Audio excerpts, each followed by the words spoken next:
ನಿಮ್ದು ಅಣ್ಣ ನೀವು ಸ್ವಲ್ಪ ಇದು ಪ್ರಜಾ ಶೇಡರ್ ಓಕೆ ಡನ್ ಸರ್ ಹೇಳಿ. ತೋಟಗಾರಿಕೆ ಇಲಾಖೆಯಿಂದ ಜಿಲ್ಲಾ ಮಟ್ಟದ ಫಲಪುಷ್ಪ ಪ್ರದರ್ಶನವನ್ನು ಆಯೋಜಿಸಿದ್ದೇವೆ. ಇದರಲ್ಲಿ ಮುಖ್ಯವಾಗಿ ನಾವು ಸಬರಮತಿ ಆಶ್ರಮವನ್ನು ಹೂವಿನಿಂದ ಅಲಂಕಾರ ಮಾಡಿ ಪ್ರದರ್ಶನ. ಇದಲ್ಲದೆ ಸಿರಿಧಾನ್ಯಗಳಲ್ಲಿ ನಾವು ಗಾಂಧಿ ಪ್ರತಿಮೆಯನ್ನು ಬುದ್ಧ ಬಸವ ಅಂಬೇಡ್ಕರ್ ಸಹ ನಾವು ಒಂದು ಪ್ರದರ್ಶನವನ್ನು ಇಲ್ಲಿ ಪ್ರದರ್ಶನ ಮಾಡ್ತಾಯಿದ್ದೀವಿ. ಇದಲ್ಲದೆ ಕಲ್ಲಂಗಡಿಯಲ್ಲಿ ನಮ್ಮ ಗದಗ ಜಿಲ್ಲೆಗೆ ಕೊಡುಗೆ ನೀಡಿದಂತಹ ಗಣ್ಯ ವ್ಯಕ್ತಿಗಳನ್ನು ಸಹ ನಾವು ಕಲ್ಲಂಗಡಿಯಲ್ಲಿ ಕೆತ್ತನೆ ಮಾಡಿ ನಾವು ಪ್ರದರ್ಶನವನ್ನು ಇಡ್ತಾ ಇದ್ದೀವಿ. ಇದಲ್ಲದೆ ನಾವು ಜಿಲ್ಲೆಯಲ್ಲಿ ಬೆಳೆದಂಥ ರೈತರು ಏನು ನಾವು ಹೂವು ಹಣ್ಣು ತರಕಾರಿಗಳು ಏನಿದಾವೆ ಅವನು ಸಹ ನಾವು ಇಲ್ಲಿ ಪ್ರದರ್ಶನವನ್ನು ಜನರಿಗೆ ನಮ್ಮ ಏನು ಗದಗ ಜಿಲ್ಲೆಯಲ್ಲಿ ಬೆಳೀತಾರೆ ಎಲ್ಲ ಹೂವು ಹಣ್ಣು ಎಲ್ಲರೂ ಜನರಿಗೆ ಒಂದು ಅವೇರ್ನೆಸ್ ಆಗಲಿ ಅಂತೇಳಿ ಅದನ್ನು ಸಹ ನಾವು ಪ್ರದರ್ಶನ ಮಾಡ್ತಾ ಇದ್ದೀವಿ. ಇದಲ್ಲದೆ ನಾವು ಏನು ಗಣರಾಜ್ಯೋತ್ಸವದಲ್ಲಿ ನಮ್ಮ ಜಿಲ್ಲೆಯಿಂದ ದಿಲ್ಲಿಯಲ್ಲಿ ಏನು ಪ್ರದರ್ಶನ ಆಯಿತು ನಮ್ಮ ಬ್ರಹ್ಮ ಜಿನಾಲಯಲ್ಲಿ ಅದನ್ನು ಸಹ ನಾವು ಮರಳಿನಲ್ಲಿ ಕೆತ್ತನೆ ಮಾಡಿ ಇಲ್ಲಿ ನಾವು ಪ್ರದರ್ಶನೆಯನ್ನು ನಾವು ಇಲ್ಲಿ ಟ್ಯಾಬ್ಲೋವನ್ನು ಸಹ ನಾವು ಪ್ರದರ್ಶನ. ಇದು ಇವತ್ತಿಂದ 3 ದಿನಗಳವರೆಗೆ ನಾವು ಈ ಫಲಪುಷ್ಪ ಪ್ರದರ್ಶನ ಇಡ್ತಾ ಇದ್ದೀವಿ. ಭಾಳಷ್ಟು ಜನರು ಬಂದು ಭೇಟಿ ನೀಡ್ತಾ ಇದ್ದಾರೆ. ಭಾಳ ಚೆನ್ನಾಗಾಗಿದೆ ಅಂತ ಹೇಳಿ ನಮಗೂ ಸಂತೋಷ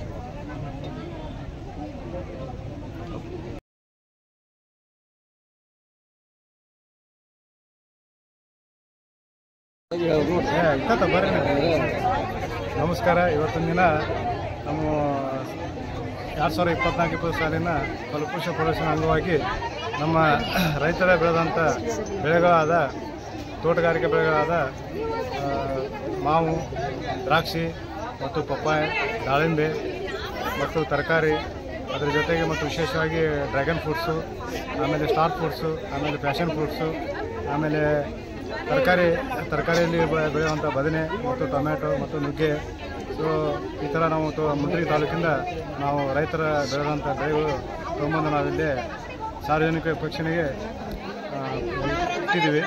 ಅದರ ಜೊತೆಗೆ ವಿಶೇಷವಾಗಿ ಏನಂತಂದರೆ ಫಲಪುಷ್ಪ ಪ್ರದರ್ಶನದಲ್ಲಿ ಸಬರಮತಿ ಆಶ್ರಮ ಮಹಾತ್ಮ ಗಾಂಧೀಜಿಯವರು ಇದು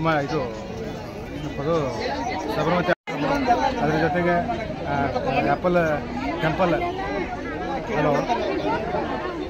ಅದರ ಜೊತೆಗೆ ಸಿರಿಧಾನ್ಯದ ಬುದ್ಧ ಮೂರ್ತಿ ಮತ್ತು ಅಂಬೇಡ್ಕರ್ ಮತ್ತು ಬಸವೇಶ್ವರ ಮೂರ್ತಿ ಮಾಡಿದ್ದಾರೆ. ಆಮೇಲೆ ಗಣರಾಜ್ಯೋತ್ಸವ ಅಂಗವಾಗಿ ಟ್ಯಾಬ್ಲೋ ಅಂದರೆ ಸ್ತಬ್ಧ ಚಿತ್ರ ಅದು ಪ್ರದರ್ಶನ ಮಾಡಿದ್ದಾರೆ. ಅದು ಎಂ ಶಾಂಡಿಂದ ನಿರ್ಮಾಣ ಮಾಡಿದ್ದಾರೆ.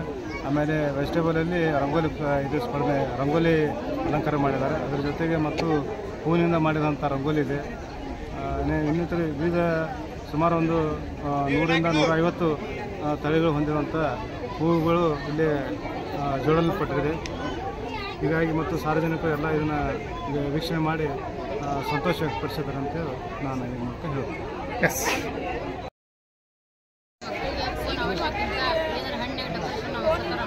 ಫೋನ್ ಒಳಗೆ ನೋಡ್ತೀವಿ ಬಟ್ ರಿಯಲ್ ಆಗಿ ನೋಡ್ತಿದ್ರೆ ಖುಷಿ ಆಗುತ್ತೆ. ಇನ್ನು ಇದಕ್ಕಿಂತ ಸಣ್ಣ ಮಕ್ಕಳಿಗೂ ಇಲ್ಲೆಲ್ಲ ಅವಕಾಶ ಇದ್ದಿದ್ರು ಅವ್ರನ್ನೂ ಕರ್ಕೊಂಡು ಬಂದು ನೋಡಿ ಮತ್ತೆ ಇನ್ನೊಂದು ಸ್ವಲ್ಪ ಅವ್ರಿಗೊಂದು ಸ್ವಲ್ಪ ಉದ್ಯೋಗ ಅವಶ್ಯ ಆಗುತ್ತೆ. ಉದ್ಯೋಗ ಮೇಳ ನಡೆಸ್ತಾ ಇರೋದು ಉದ್ಯೋಗ ಮೇಳದೊಳಗೆ ಯಾರು ಅರ್ಜಿ ಹಾಕಿದ್ದಾರೆ ಅವ್ರಿಗೋಸ್ಕರ ಅದರಲ್ಲಿ ಸಕ್ಸಸ್ ಆಗಬೇಕು. ಯಾರಿಗೂ ಅರ್ಜಿ ಹಾಕ್ತಿದಾರ ಮನೆಗೆ ಹೋಗ್ತಿದ್ದಾರೆ, ಅರ್ಜಿ ಹಾಕ್ತಾರ ಮನೆಗೆ ಹೋಗ್ತಿದ್ದಾರೆ. ಅಲ್ಲಿ ಉದ್ಯೋಗ ನಡೆಸಿದ್ದಕ್ಕೂ ಒಂದು ಸಾರ್ಥಕ ಆಗಿರ್ಬೇಕು. ಅವ್ರಿಗೆ ಒಂದು ಕೆಲಸ ಸಿಕ್ಕ ಅವ್ರಿಗೆ ಫ್ಯೂಚರ್ ಆಗಬೇಕು. ಮಾಹಿತಿ ಹೇಳ್ಕೊಟ್ಟಿದ್ದಾರೆ. ಯಾಕಂದರೆ ಇಲ್ಲೆಲ್ಲ ಐತಿಹಾಸಿಕ ಲಕ್ಕುಂಡಿ ಒಳಗೆ ಐತಿಹಾಸಿಕ ಸ್ಥಳದ ಬಗ್ಗೆ ಎಲ್ಲ ಮಾಹಿತಿ ಹೇಳಿದ್ದಾರೆ. ಪ್ಲಸ್ ತರಕಾರಿ ಒಳಗೆ ಏನೇನು ಕಲೆ ಇರ್ಬೋದು ಅನ್ನೋದನ್ನ ಎಲ್ಲ ಹೇಳ್ಕೊಟ್ಟಿದ್ದಾರಲ್ಲ. ಇಲ್ಲೆಲ್ಲ ನೋಡೋಕೆ ಬಂದರೆ ಎಲ್ಲದ್ದು ಇವಾಗಿನ ಮೊಬೈಲ್ ಇದ್ರೊಳಗೆ ಇದು ಒಂದು ರೀತಿ ಇವಾಗಿನ ಟ್ರೆಂಡ್ ಒಳಗೆ ಇದು ಒಂದು ಹೊಸದಿದ್ದು. ಇದನ್ನ ಯಾಕಂದ್ರೆ ನಾವು ನಮ್ಮ ಯುವಕರು ಪೀಳಿಗೆಯಲ್ಲಿ ಮರ್ತೋಗ್ತಿದ್ದೀವಿ. ಇದು ಮತ್ತೊಂದು ಸರ್ತಿ ನೆನಪು ಮಾಡ್ದಂಗೆ ಒಳ್ಳೆ ಚೆನ್ನಾಗಿದೆ. ಇಲ್ಲೆಲ್ಲ ಫ್ಲವರ್ಸ್ ಎಲ್ಲ ನೋಡಿ ಅದ್ರೊಳಗೆಲ್ಲ ಕಲೆಗೆಲ್ಲ ಎಲ್ಲ ಮಾಡೋದು ಚೆನ್ನಾಗಿದೆ. ಗದಗ ಜಿಲ್ಲೆಯಲ್ಲಿ ಫಲಪುಷ್ಪ ಪ್ರದರ್ಶನ ನಡೀತಾ ಇದೆ. 3 ದಿವಸ ನಡೀತಿದೆ. ಇದಕ್ಕೆ ತೋಟಗಾರಿಕೆ ಇಲಾಖೆಯವರು, ಜಿಲ್ಲಾ ಆಡಳಿತ, ಆಮೇಲೆ ಜಿಲ್ಲೆಯ ರೈತರು ತಮ್ಮ ಜಮೀನಿನಲ್ಲಿ ಬೆಳೆದಂಥ ಹಣ್ಣು, ಹೂವು, ಫಲ ತಂದು ಪ್ರದರ್ಶನಕ್ಕೆ ಇಟ್ಟಿದ್ದಾರೆ. ಇದಕ್ಕೆ ಅಧಿಕಾರಿಗಳು ರೈತರು ಎಲ್ಲರೂ ಸಹಕಾರ ಮಾಡಿದ್ದಾರೆ. ನಾನು ಒಬ್ಬ ರೈತ, ನಂದು ರೈತ ಕಂಪನಿ ಇದೆ, ಅದರ ತೋಟಗಾರಿಕೆ ಬೆಳೆ ಇದೆ, ನಮ್ಮದು ಇಲ್ಲಿ ನಾವು ಇಲ್ಲಿ ಭಾಗವಹಿಸಿದ್ದೇವೆ. ಇದು ರೈತರಿಗೆ ತುಂಬ ಅನುಕೂಲ ಆಗುತ್ತೆ ಅಂತ ನನ್ನ ಅಭಿಪ್ರಾಯ ಇದೆ. ಈ ರೀತಿ ಜನವರಿ 26 ಮಾಡ್ತಿದ್ದಾರೆ, ಆಗಸ್ಟ್ 15 ಮಾಡ್ತಿದ್ದಾರೆ. ಇದನ್ನು ಜಿಲ್ಲಾ ಮಟ್ಟದಲ್ಲಿ ಮಾಡ್ತಾರೆ. ನಮ್ಮದೊಂದು ಸೂಚನೆ ಇದೆ, ಇದನ್ನು ತಾಲೂಕು ಮಟ್ಟಕ್ಕೆ ಮಾಡಿದರೆ ತಾಲೂಕಿನ ಜನರಿಗೆ ಎಲ್ಲರೂ ಬರೋಕ್ಕೆ ಅನುಕೂಲ ಆಗುತ್ತೆ. ಇಲ್ಲಿಂದ ಜಿಲ್ಲೆ ತೊಂದರೆ ಆಗುತ್ತೆ. ಅದಕ್ಕೆ ನಮ್ಮ ಅಧಿಕಾರಿಗಳಿಗೆ, ನಮ್ಮ ವ್ಯವಸ್ಥಾಪಕರಿಗೆ ತಾಲೂಕು ಮಟ್ಟದಲ್ಲಿ ಪ್ರದರ್ಶನ ಏರ್ಪಡಿಸಲಿಕ್ಕೆ ಒಂದು ಮನವಿ ಕೊಡ್ತೀವಿ. ಇಂಥ ಪ್ರದರ್ಶನ ರೆಗ್ಯುಲರ್ ಮಾಡ್ತೇವೆ. ರೈತರಿಗೆ, ಆಮೇಲೆ ವ್ಯಾಪಾರಸ್ಥರಿಗೆ, ಆಮೇಲೆ ಹೂವು ಕೊಳ್ಳೋರಿಗೆ, ಗ್ರಾಹಕರಿಗೆ ಅನುಕೂಲ ಆಗುತ್ತೆ ಅಂತ ಹೇಳಲಿಕ್ಕೆ ಇಚ್ಛೆ ಪಡ್ತೀನಿ. ನನ್ನ ಹೆಸರು ಅರವಿಂದ್ ರಾಜಪುರ, ಕೃಷಿಕರು, ಸೊರಡು ತಾಲೂಕು, ಗದಗ ಜಿಲ್ಲೆ ತಾಲೂಕು.